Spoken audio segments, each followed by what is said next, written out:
자, 이어서 개장 전 리포트 체크해 보겠습니다. 오늘도 세 가지 종목 준비가 되어 있는데요. 자, 첫 번째는 애플 관련주죠. LG이노텍이 되겠습니다. 최근에 주가 상승세가 심상치 않은 모습인데요. 아이폰이 중국에서 다시 한번 판매 수요가 회복되고 있다는 소식들이 나오고 있습니다.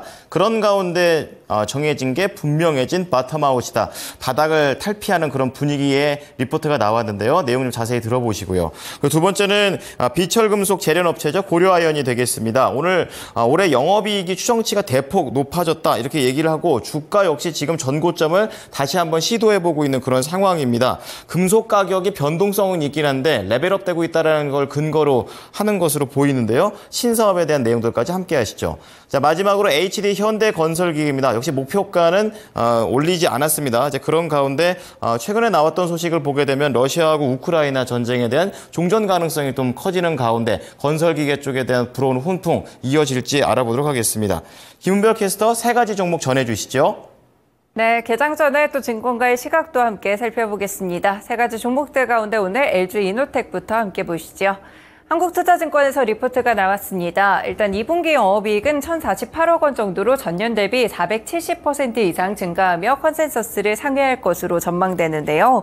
네, 현재 중국 시장에서 애플의 스마트폰 반등이 예상보다 빠르게 이루어지고 있습니다. 아이폰에서 젠 AI에 대한 서비스 기대감이 커졌는데 다시 한번 올해 영업이익 1조 원을 돌파할 것으로 현재 관측되고 있습니다. 이 중국 시장 회복이 굉장히 가파른데요. 실제로 6.18 쇼핑 시즌에 맞춰서 가격적인 경쟁력을 앞세워 이 마케팅을 했던 것이 주요했다고 리포트에서는 평가하고 있습니다. 결국에는 중국 리스크가 희미해지고 있는데 이 애플의 인텔리전스도 함께 공개가 되면서 애플 AI에 대한 기대감은 커지고 있습니다. 인공지능이 함께 결합되면서 아이폰 교체 수요를 촉진할 것이라는 전망이 있었는데요. 2021년 판매량을 올해 교체 수요로 전환시킬 것이라고 봤고요. 여전히 주가 자체는 낮은 수준이기 때문에 밸류에이션 역시나 매력적이다라고 평가를 했습니다.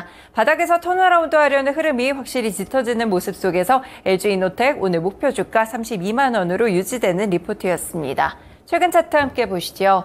네, LG이노텍 보시면 가파르게 4월부터 상승세를 보여주고 있습니다. 실제 애플도 인공지능과 관련된 전략을 공개한 이후에도 주가가 높게 상승하는 모습을 펼치고 있는데요. 4월부터 LG이노텍 연동되면서 함께 강세 흐름이 크게 펼쳐지기도 했었고요. 현재 구간에서도 이 5일 이동평균선을 잘 따라가면서 단기적인 지지대가 생긴 상황입니다. 관련해서도 LG이노텍의 실적까지도 주목해 보시면 좋겠습니다.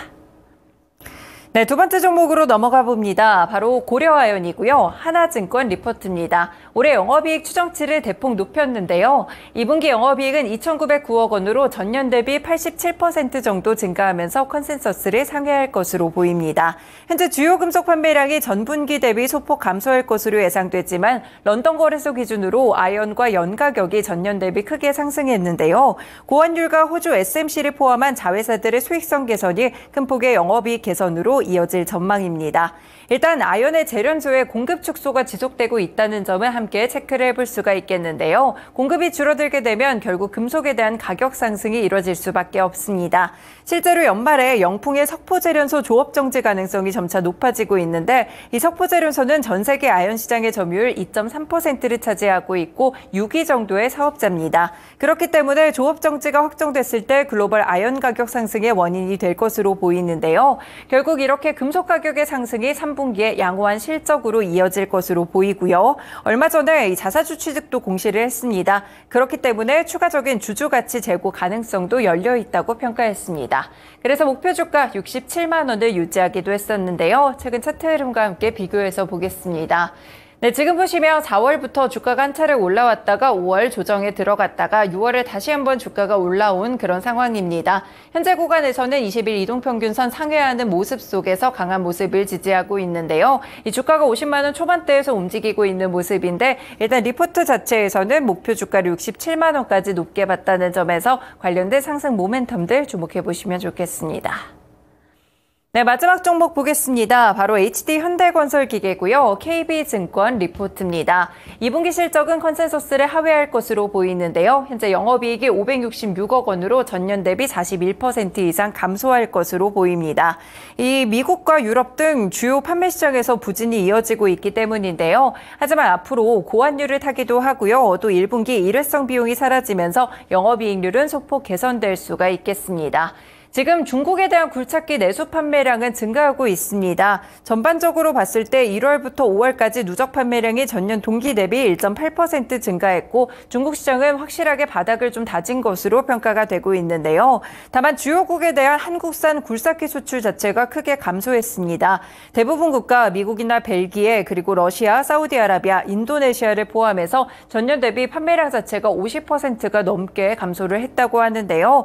결국 시황에서는 개별적인 흐름들이 있겠지만 아주 자유롭기는 어렵다라고 봤습니다. 그래서 오늘 목표 주가 6만 원을 유지하기는 했지만 투자 의견 자체는 홀드로 하향 조정했는데요. 최근에 건설기계 섹터들 가운데 HD현대 건설기계에 대한 차트까지도 함께 보겠습니다. 네, 지금 보시면 이 주가 자체는 어느 정도는 보합권 정도에서 움직이면서 횡보세를 가져가고 있다고 보실 수가 있겠는데요. 2분기 어닝 시즌이 오게 되면서 결국에 중요한 것은 실적입니다. HD현대건설기계가 일단은 2분기 약간의 부진한 실적이 예상되고 있는 상황 속에서 전반적으로 굴삭기 수출이 감소하고 있다는 점은 시황적으로 체크하셔야겠습니다. 네, 이렇게 오늘 리포트까지 같이 정리해드렸습니다. 지금까지 모닝 리포트였습니다.